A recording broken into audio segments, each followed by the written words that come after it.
7 வருஷத்துல நாங்க அதுல இருந்து மீண்டு எந்திக்கையில அதுல விழுந்ததுதான். இன்ன வரையில அந்த வேதனை அந்த கண்ணீரோடையும் தான் நாங்க இன்ன வரையில இருக்கோம். அதிமுகவா இருக்கட்டும், திமுகவா இருக்கட்டும், இந்த வீடு தேடி வந்து யாருமே இந்த இப்படி போய் இந்த உயிரை கொடுத்தோமே, மடிஞ்சு ரத்தம் சிந்தி இன்னைக்கு எவ்வளவு வேதனைப்பட்டோம் உயிரை கொடுத்துட்டு.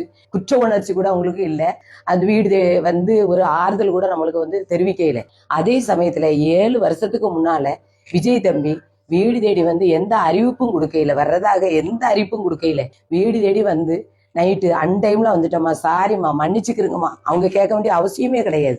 எதுக்குன்னா செஞ்சவங்க ஒருத்தர், அதுக்கு மன்னிப்பு கேட்கறது இவங்க அந்த டைம்ல வந்து. அப்ப அந்த வேதனை வந்து எங்களுக்கு மாறவே இல்லை. யாரோ செஞ்சதுக்கு இவங்க வந்து மன்னிப்பு கேட்கறாங்களே அப்படின்னு சொல்லி. அதனால இன்னைக்கு விஜய் தம்பி வந்து அரசியலுக்கு வருதுன்னா நாங்க வரவேற்கிறோம். எதுக்குன்னா எங்களுக்கு ஒரு புது மாற்றம் வரணும். நாங்க பாதிக்கப்பட்ட மாதிரி யாரும் வந்து பாதிப்பு படக்கூடாது. எங்களுடைய வேதனை எங்களுடைய முடியட்டும்.